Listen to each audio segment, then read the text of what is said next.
ኤልሹ ከኔ እንዳልተረገዘች እንደማውቅ ከመጀመሪያውኑ በነግራት ኖሮ ይህን ሁሉ ሰላም አላገኝም ነበር። አውቃለሁ እብድም ጅልም የሚያስብለኝ ነገር እንደሆነ አውቃለሁ። ግን በቃ ሰላም ለመፍጠር ያለው አማራጭ ኤልሹ ህይወቴ፣ ልጄ፣ ዓለሜ፣ እንደውም አንዳንዴ የምተነፍሰው ሁሉ በእሷ ይመስለኛል። መተንፈሻዬም ጭምር ናት። ይህም አይሆንም። ምን ማለት ነው? ኤልሹ እህቴ አይደለችም? እንዴት ነው እህቴ የማትሆነው? አይ እህቴ ናት። ውሸት ነው። ይህማ ቀልድ ነው። እንደውም አባቤ ይህንን ነገር አይጽፉም። ወይኔ ጉዴ፣ ማበዴ ነው። ይሄ እንዴት ሊሆን ይችላል? እውነት ነው ብዬ መቀበል በጣም ነው የሚከብደኝ። መስዬ፣ ከዛ በፊት ግን ሁሌ ለአንቺ መናዘዝ የምፈልገው ውስጤን ሰላም የሚነሳኝ ነገር አለ። ማለት በኔና ባንተ መሀል ነው? ምንድን ነው? ምን መሰለሽ፣ በእኔና ባንቺ መሀል አይደለም፣ ግን ስለ ቤተሰቦች። ስለ ቤተሰቤ? ምን? ስለ ቤተሰብሽ ስልሽ ስለ ታናሽ እህትሽ። ይኸውልሽ ማንም ሰው የማያውቀው ትልቅ እውነት አለኝ። ማለት አንተ የምታውቀው እኔ የማላውቀው እውነት? አዎ ትልቅ ነገር ነው፣ ለዛውም በጣም ከባድ ነገር። እሺ ንገረኝ፣ ምንድን ነው? አስፈራኸኝ እኮ። ይኸውልሽ መስዬ፣ እንድፈሪ ሳይሆን ሁሌም ቢሆን እውነታውን ማወቅና እኔም እውነታውን ማሳወቅ ግዴታ ስለሆነብኝ እኔን ከነ ሙሉ ማንነቴ እንድትቀበይኝ ነው የምፈልገው። ስለዚህ ይህንን ትልቅ ሚስጥር ለአንቺ ለውዷ ሚስቴ የምነግርሽ ይሆናል። እሺ፣ ግራ እያጋባኸኝ ነው። ስለ ኑኑ የማላውቀው እውነት ምንድን ነው? ንገረኝ። ግን ስሚ፣ እትዝታ ሰበብ ላለፈው ሲጨነቅ ስንት ሰው አለፈ ከአምላክ ሳይታረቅ። ገነባለሁ እንጂ ድካሙ ቢያመኝም ለፈረሰው ቤቴ ሳልቅስ አልገኝም። ያለፈ ላይ ቀይር በከንቱ ይሞታል፣ ያለፈ ላይ ቀይር በከንቱ ይለፋል። መቼም ሰው ደፋር ነው ፈጣሪን ይጋፋል። ትንሽ ልብስ። ሰላም ሰላም ውዴ ቻናሌ ቤተሰቦች እንዴት ናችሁልኝ? እንኳን ወደ ሰብለቱ በሰላም መጣችሁ። እንግዳ ድራማ ክፍል 59 ላይ እንግዲህ እንግዳ ድራማ እስካሁን ድረስ ምንም አይነት የሄለን ተንኮሎችም ሆነ አንዳንድ ሚስጥሮች ሲወጡ አናይም። እንደውም በተደጋጋሚ ሄለን ተንኮሎቹን ስትሰራ በተለይ ደግሞ ኑኑ ላይ ማለት ነው፣ በተለየ መልኩ ኑኑ ላይ ነው ብዙ ነገሮችን የምታደርገው። ያው ኑኑ ቤሉል እንዳይወዳት ወይም ደግሞ ሁለቱ አብረው እንዳይሆኑ ከመፈለጓ የተነሳ ማለት ነው። በጣም ኑኑ ስትበድላት እስከ መግደል ድረስ እንግዲህ በጣም ከአንዴም ሁለቴ ነው የተረፈችው። አንዴ በገዛ እጇ መርዛ ልገላት ነበረ። ሌላ ጊዜ ደግሞ HIV ቫይረስ እንድትመረዝ በቴዲ በኩል አሳግታ እንግዲህ ብዙ ነገር አድርጋታለች። እና ይህ ሁሉ ነገር ሲሆን ግን አንድም ሚስጥር አልወጣም። በዛ ላይ ደግሞ የቤሉል አባት ምንም ነገር ሳያውቅ መሞቱ ብዙዎቻችን እያናደደን ነበረ። በተለይ ኤልሹ ልጇ አለመሆኗን እንኳን ቢያውቅ ጥሩ ነበረ፣ የሄለንን ተንኮል መሰሪነት ቢያውቅ መልካም ነበረ እያልን ነበረ። እንግዲህ ነገሩ ግን እንደዛ እኛ እንዳሰብነው አይደለም። ከአንዳንድ ንግግሮች ዝምታ ሰላም አላቸው ማለት የሆነ ነገር አውቀን ወይም ደግሞ ባናውቅ ይሻል ነበር። ባናውቅ በቃ ምንም ነገር የለም እዛ ጋ ትክክልም ይሁን አይሆንም ህይወታችን ላይ የሚያመጣው ምንም አይነት ለውጥ የለምና የቤሉል አባት እንግዲህ ጋሼ በወጡበት ወደ ቤት ሳይመለሱ እንግዲህ እንደተገደሉ ሰምተን ነበር። ማን እንደገደላቸው ባይታወቅም ሄለን በእርግጥ በተደጋጋሚ እሱን ለመግደል ትሞክር ነበረ። ነገር ግን የቤሉል አባት አሟሟት ሁላችንም ያናደደንም ደግሞ ነገሩን አለማወቁ ነበር። ሰውየው ግን እኛ እንዳሰብነው ሳይሆን ከዛ ተቃራኒ ነው። እንግዲህ ሄለን ማን እንደሆነች ምን እንደሆነች ከየት እንደመጣችና በዛ ላይ ደግሞ አርግዛ ካንተ ነው ያለችው ልጅ የእሱ ልጅ እንዳልሆነች ኤልሹ ጠንቅቆ ከመጀመሪያው ጀምሮ ያውቅ ነበረ። ነገር ግን ይህ ሁሉ ዘመን አንድ ቀን እንኳን አባት አለመሆንን ስሜት ሳያሳይ እንደ ነፍሱ ስፍስፍ ብሎ እየወደደ ያሳደጋት ልጁ እንግዲህ ኤልሹ ልጁ ናት። በተዘዋዋሪ ኑኑን ብትሆን ኑኑን አሁን የአይንዬ ልጅ ናት። የፈለገ እንዳልወለደቻት ቢታወቅም ምንም ማድረግ አይቻልም። አጥብታ ተንከባክባ እንደ እናት ያሳደገችው አይንዬ ናት። ሄለንም ደግሞ በኤልሹ ቀልድ አታውቅም፣ የፈለገ ኑኑ ልጇ ብትሆንም እና እንግዲህ ይሄ ጉድ እስከ ዛሬ ድረስ ተደብቆ፣ ነገር ግን ጋሼ ይህን ሁሉ ጉድ ያውቁ ነበረ። እናም እንግዲህ እያንዳንዱ ህይወቱ ላይ የሚገጥመውን ነገር በማስታወሻ የሚያስቀምጠው አቶ ቶማስ አንድ ቀን ለልጆቼ ይጠቅማቸዋል ብሎ አስቦ መሰለኝ እዚህ ማስታወሻው ላይ እንግዲህ ያጻፈው የህይወት ታሪክ የለም። ያሳለፋቸውን የትናንት ታሪኮችን ሁሉ አስቀምጧል። እና እንግዲህ ማስታወሻ ጋሽ ጋር ነበረ። ሄለን እንዳታገኘው ግን ጋሽ ከሞተ በኋላ መሲ ማስታወሻውን ደብቀው ነበረ። ምክንያቱም ደግሞ እዛ ማስታወሻ ላይ ምን እንዳለ መሲ ታውቃለች። በዛ ላይ ደግሞ ኤልሹ የሄለን ልጅ እንጂ የጋሼ ልጅ እንዳልሆነችም መሲህን ሁሉ ታሪክ ታውቃለች። ለዛ ነበረ ማስታወሻውን ደብቃ የነበረው። ሄለን አቶ ቶማስ ይሄ ማስታወሻ እንዳለውና ይሄ እንደጻፈ የምታውቀው ታሪክ የለም። በእሷ ቤት የሰራችው ስራ ሁሉ አንዱም ሚስጥር እንደማይታወቅባት ነው የምታስበው። አቶ ቶማስ ግን የማያውቀው ታሪክ የለም። ሄለን በጣም ችግረኛና ምስኪን እንደሆነች፣ በዛ ላይ ጎዳና ላይ ወድቃ እንደነበረ፣ ከጎዳና ተነስታ እንደሆነ እሱን የውሸት ማንነት ገንብታ እንዲህ ነኝ ብላ ወደ ህይወቱ በማስመሰል እንደገባች፣ ነገር ግን በጣም ያ ህይወቷ ያሳዝነው ስለነበር እንደምታውቁት አቶ ቶማስ በጣም መልካምና ደግ ሰው ነው። በገንዘቡ የማይመጻደቅ ሰው ነው። ሰው በሰውነቱ ብቻ የሚወድ ሰው ነው። እና እንግዲህ ይህን ነገር ለቤሉልም አስተምሮታል። ሰውን በሰውነቱ ብቻ ውደድ፣ በፍጹም በሀብቱ በንብረቱ በመልኩ ሳይሆን በሰውነቱ ሰውን አክብር ውደድ ብሎ ነው ልጁን ያሳደገው። ቤሉልም እንግዲህ ይህን ነገር ከአባቱ ወርሷል። እና እንግዲህ አቶ ቶማስ ይህን ሁሉ ጉድ እያወቀ፣ ኤልሹም ልጁ እንዳልሆነች እያወቀ፣ ሄለንም የውሸት ታሪክ ፈጥራ ከሱ ጋር እየኖረች እንደሆነ ይህን ሁሉ ነገር እያወቀ፣ ነገር ግን ሳይነግራት እንደነበረ ምንም እንደማይታወቅ ነገር ህይወታቸውን ቀጥለው ነበረ። ነገር ግን እንግዲህ የአንድ ቀን ክስተት አባታቸውን ያሳጣቸዋል። አቶ ቶማስ ይሞታል እና ሄለን እንግዲህ ይሄ ነገር ለእሷ ትልቅ አጋጣሚ ሆነ። ከመጀመሪያውም ልትገለው በተደጋጋሚ ትሞክር ስለነበረ እና እንግዲህ እሱ ሲሞት በልጇ በኩል የቤቱ የምታገኘው የአባትየውን ንብረት ይዛ ለመሄድ ነበር ሀሳቧ። በዛ ላይ ደግሞ የቤሉልን የእናቱን ንብረት ይሆናል የግል ንብረቱ። እሱን ንብረት ደግሞ እንግዲህ ሌላ ፍቅረኛ ሚስት የምትሆን ሴት መክሊትን ወደ ህይወቱ በማምጣት የቤሉል የእናቱ ንብረት የሆነውን በእሷ በኩል ለመውሰድ እንግዲህ እየቋመጠች ነበር። ሄለን እንደምናውቀው ፍቅረኛ ናት፣ የአባትህ አደራ ናት በማለት ልጅቷን ወደ ህይወቱ አምጥታ ነበረ። በእርግጥ ቤሉል ለልጅቷ ፊትም ሊሰጣትም ሆነ ሊያዝ ስላልፈለገ እንግዲህ ልጅቷ ከቤት ብን ብላ ቀርታለች። እስካሁን ድረስ አልመጣችም። ሄለን እንግዲህ ይህን ማንነቷን ይዛ ነበረ። አቶ ቶማስ ቤሉልና ኑኑን አብረን እናደርጋቸው፣ አብረው የሆኑ ይህን ነገር እንግዲህ የተመለከተችው መሲ ሄለንን መበቀል ትፈልጋለች። ምክንያቱም ደግሞ አሁን ላይ ቤተሰቦቿን በጣም እያንገላታች ትገኛለች። ኑኑን መርዛ ልትገላት ከሞት ነው የተረፈችው። እንግዲህ ልጅቷ ኤልሹ ባትጠራት ኖሮ የዛን ቀን ኑኑ ያንን መርዝ ምግብ በልታ እንግዲህ ምን እንደምትሆን አስቡት። እና ሄለን እንግዲህ ይሄ ነገር አልበቃት ብሎ ደግሞ የገዛ ጌጧን ኪሷ ውስጥ በማስቀመጥ ኑኑ እንደሰረቀቻት አድርጋ በወንድሟ አስደብድባታለች። ከወንድሟ ጋርም አጣልታታለች። ይህን ነገር ስታይ መሲ በጣም ትናደድና ሄለን እንግዲህ ከስር ከስር እየተከተልኩኝ እበቀልሻለሁ ባለችው መሰረት የሄለንን ብዙ ሚስጥሮችን የምታውቀው መሲ አሁን ላይ ያንን የጋሽን ማስታወሻ የሆነውን ደብተር ማለት ነው ቤሉል እንዲያገኘው ሆን ብላ እሷ በሌለችበት ክላሱ ውስጥ አስቀምጣለች። እንግዲህ ቤሉልም ያንን የአባቱን ማስታወሻ ሄለን ክላስ ውስጥ ሲያገኘው በጣም በመደንገጥና በደስታ ስሜት ነበረ። ይሄን የጋ ሆነ ማለት አባቴን በእጅ እንዳያስኩት ነው የምቆጥረው፣ የአባቴ የእጅ ጽሑፍ ነው ይሄ እያለ በጣም ደስ ብሎት ነበረ። ምንም ይኑረው ምንም አይኑረው ውስጡ ላይ፣ ነገር ግን የአባቴ የእጅ ጽሑፍ መሆኑ ለእኔ በጣም ደስታ ይሰጠኛል እያለ ነበር ቤሉል። በመጨረሻም እንግዲህ ቤሉል ያንን ማስታወሻ ታቅፎ ይዞት፣ ነገር ግን ውስጡ ምን እንዳለው ማየት ይፈልግ ስለነበረ ውስጡን ቼክ ማድረግ ይጀምራል። እሱ ይህንን ማስታወሻ ምን እንዳለው በማየት ላይ እያለ ነበረ። መሲ ደግሞ ቴዲ ጋር እንግዲህ ትደውልና ልታገኘው እንደምትፈልግ በጥብቅ ትነግረዋለች።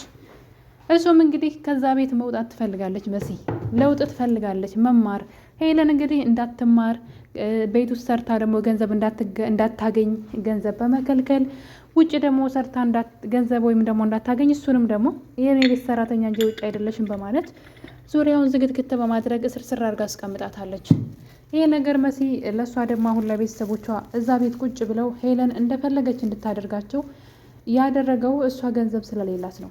እና ይሄን በማሰብ ወጥቼ ከዚህ ስራ መስራትና መማር አለብኝ። ስለዚህ ቴዲ እዚህ ቀደም አብረን እንኑር ከሄለን ቤት ውጭና ከኔ ጋር እንኑር ብሏት ነበረ። እሷ ግን ይሄ ነገር አሁን አይሆንም፣ ይሄን ማድረግ አልችልም በዚህ ሰዓት ብላ ስለነበረ አሁን ላይ ግን ይሄ ነገር ለእሷ ትልቅ አማራጭ ሆኖ ነው ያገኘችው።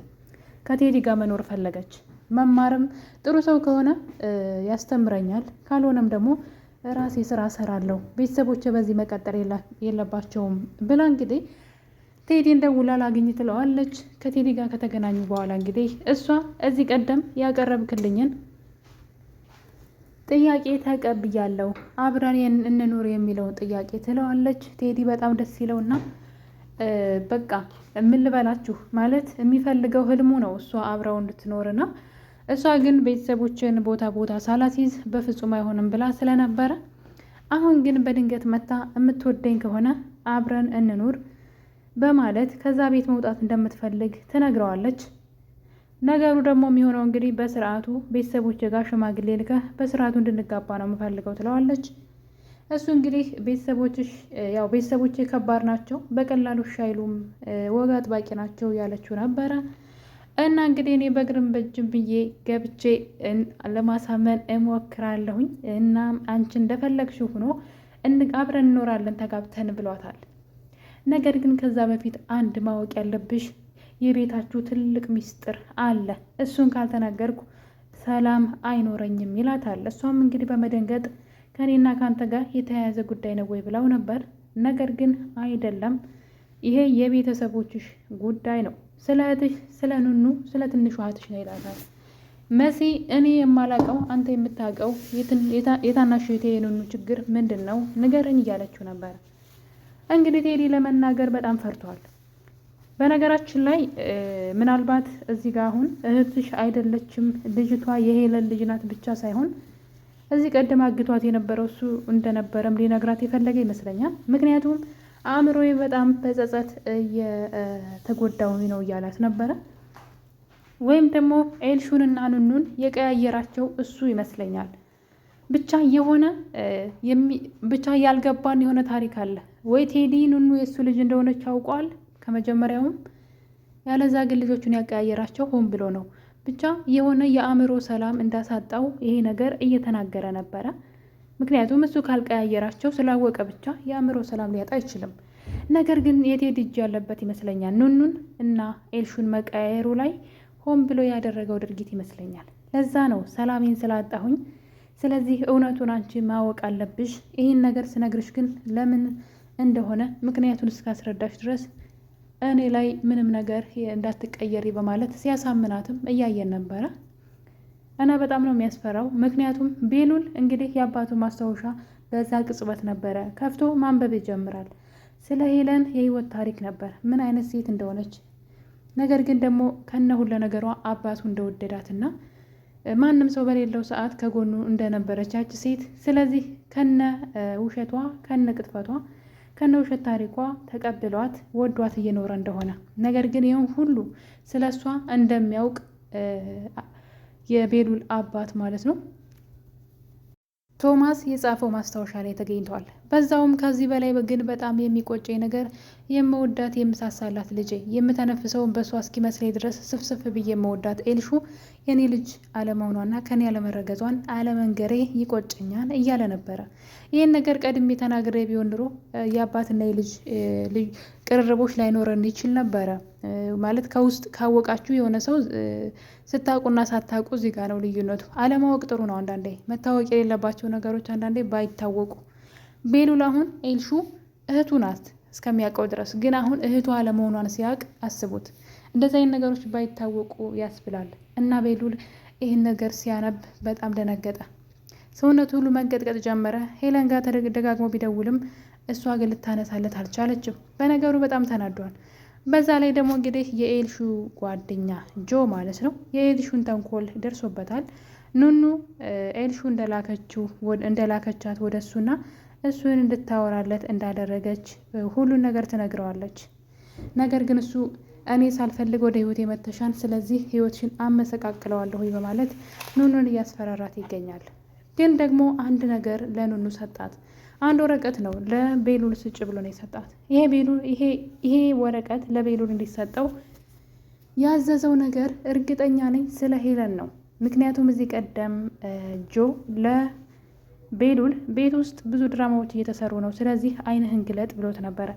እኔን መከታተል ተውና ከቤትህ ያለውን ጉድ ህይ፣ ቤት ውስጥ ብዙ አንተ የማታውቃቸው ድራማዎች አሉ ብሎት ነበረ እዚህ ቀደም ካስታወሳችሁ። እና እንግዲህ ነገር ተከትሎ ደግሞ ሄለን ኑኑ ምንም ነገር ወርቅ ሳትሰርቅ ሰርቃለች፣ በሱ በኩል ልትሸጠው ነው ብላ ያለችውን ወርቅ ማለት ነው። በዛ ላይ ደግሞ የኑኑን የምርመራ ወረቀትም እንዳስቀየረች ሁሉ ብዙ ሚስጥሮችን ስለሚያውቅ ይህን ነገር ለቤሉል ሊነግረው ይሆን አላውቅም። የሆነ ደብዳቤ ግን ለቤሉል እንድትሰጠው ኑኑን ልኳት ነበረ። ቤሉል ግን በዛ ቅጽበት ኤልሹ እህቱ አለመሆኗንና ሄለን አስመሳይና ውሸታም ሴት መሆኗን ከአባቱ ማስታወሻ ላይ ካነበበ በኋላ ራሱን መቆጣጠር ስላልቻለ ማንንም ሰው ማውራት አልቻለም ነበር። ኑኑያትንም አይንሽን ማየት አልፈልግም፣ እንደምታስብልኝ አታስመስይ እያለ ወረቀቱ ሳይቀበላት ቀርቷል። እዛ ወረቀት ላይ ምን ሚስጥር ቢኖር ነው? በጣም አጓጊ ነው። ሌላው ደግሞ እንግዲህ ኤልሹ እንግዲህ በባለፈው ክፍል ላይ ኑኑና መሲ በጌጡ ምክንያት አስፈራርተዋት ስለነበረ እነሱን በቀላለሁ ብላ መሲን የት እንደምትሄድና ከማን ጋር እንደምትገናኝ እየተከታተለቻት ነበረ። በመጨረሻም እንግዲህ መሲ ከቴዲ ጋር ቁጭ ብላ እያወራች ባለችበት ቦታ ላይ በመገኘት ፎቶ አንስታቸዋለች፣ ቪዲዮም ቀርጻቸዋለች። እናም እንግዲህ ጨዋ የተባለችው መሲ ከወንድ ጋራ ምን እንደምታደርግ ድብቁን ፍቅሯን ይፋ ወጣዋለሁ በማለት እንግዲህ ተደብቃ ሂዳ ፎቶ አንስታቸዋለች። ይህ ነገር ለመሲ በጣም ከባድ ነው። ሄለን ይህን ነገር ሚዲያ ላይ ካየችው የመሲን ህይወት ታመሰቃቅለዋለች። ብቻ አሁን ላይ እንግዳ ድራማ የተደበቁ ነገሮች ሁሉ ይፋ እየወጡ ነው። ሄለን የት እንደገባች አይታወቅም። ቤቱን ጥላ ጠፍታለች።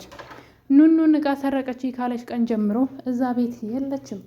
ቤሉልም እንግዲህ የሄለንን ማንነት ጠንቅቆ አውቋል ማለት ነው። መሲ አሁን ላይ በቀሏን ጀምራለች። አሁን ላይ ግን ሌላ ነገር እንግዲህ አለ ማለት ነው። አቶ ቶማስ ሲጀመርም ኤልሹ ከኔ እንዳልተረገዘች አውቃለሁ ነው ያለውና እንጂ ስለተቀያየሩ ነው ብዬ አላስብም። እንግዲህ የኑኑና ቤሉል እንደሚታወቀው ፍቅር እንደጀመሩ ለጊዜው ቢጣሉም ሁለቱ ይዋደዳሉ። እናም እንግዲህ አሁን ላይ የፍቅራቸው እንቅፋት እንዳይሆን ብዬ እፈራለሁ። ምክንያቱም ደግሞ ቴዲ ለመሲ ኑኑ እህቷ እንዳልሆነች እና ትክክለኛ እህቷ ኤልሹ እንደሆነች ከነገራት፣ ስለዚህ ቤሉል ኑኑ እህቴ ናት ብሎ ወደፊት ሊያስብ ይችላል ብዬ አስባለሁ። አባቴ ኤልሹ ልጅ አይደለችም ያለው ስለተቀያየሩ ነው ብሎ ምናልባት ሄለንን እንደገና ሊያምናትም ይችላል ብዬ አስባለሁ። ምናልባት ከሆነ ብዬ ነው። እና እንግዲህ አሁን ላይ ግን የዛ ቤት ሚስጥር እንግዳ የሆነው ሚስጥር ማለት ነው ቀስ በቀስ እየወጣ ይገኛል ማለት ነው። እንግዲህ በቀጣይ ክፍል ሄለን ስለ ልጇ ስለ ኤልሹ ስትጠየቅ ምን ትመልስ ይሆን? ታምን ይሆን ወይስ ትክድ ይሆን?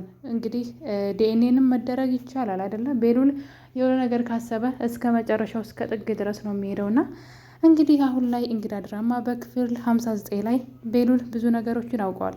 መሲም ደግሞ ከቴዲ የሆነ ነገር ልትሰማ ነው። ቴዲ ኑኑ እህቷ አለመሆኗን ሊነግራት ተዘጋጅቷል። በቀጣይ ምን ይፈጠራል?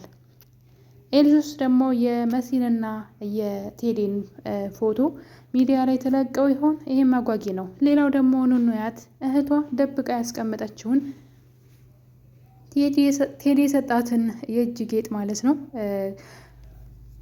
መሲ ደብቃ ካስቀመጠችበት ቦታ ድንገት አልጋው ላይ ይወድቅና እህቷ እንዴት አርጋ አርቃ እንደደበቀችው በጣም በመደነቅ ነገር ግን አሁን ላይ እሷ ያስቀመጠችበት ቦታ ላይ መልሼ ማስቀመጥ ስለማልችል ብላ ከአበባ ማስቀመጫው ስራ አስቀምጠዋለች። በድጋሚ ይሄን ጌጥ ሄለን ካገኘችው ደግሞ ሌላ ችግር ይመጣል። ይሄ ጌጥ እንግዲህ ኑኑያት የአያቷ ጌጥ ነው ማለት ነው። በተደጋጋሚ እጇ ላይ ሲገባ እያየነው ነው ማለት ነው። ምናልባትም ወደፊት መሲ ለሷ ልትሰጣት ትችላለች ብዬ አስባለሁኝ። እና እንግዲህ ጌጡ ደግሞ ሌላ ችግር ይዞ እንዳይመጣ ከቦታው ላይ ወድቆ ኑኑ እጅ ገብቷል። ኑኑ ሌላ ቦታ አስቀምጠዋለች። እና ውድ ቤተሰቦቼ እንግዳ ድራማ አሁን ላይ በጣም አጓጊ እየሆነ ነው። የተደበቁ ሚስጥሮችም የሄለን ተንኮሎች ናቸው የቀሩት ማለት ነው። አሁን ላይ አዶኒም ደግሞ ሄለን የእናቱ የአባቱ ገዳይ መሆኗን ትንሽም ቢሆን ጭላንጭል ፍንጭ እያገኘ ይገኛል። ለዛ ነው ኤልሹን አባቴን የገደለው የቅርብሽ ሰው ቢሆን ምን ታደርጊያለሽ ብሎ የጠየቃት። የሄለን ጉድ አሁን ላይ ቀስ በቀስ እየወጣ ያለ ይመስላል። በክፍል 60 ምን ይፈጠር ይሆን? በጣም አጓጊ ነው። አብረን የምናይ ይሆናል። እስከዛው ድረስ ሁላችሁንም አመሰግናለሁኝ። ስለነበረን ቆይታ አመሰግናለሁ። በቀጣይ በሌላ እስከምንገናኝ ቸር ቆዩልኝ።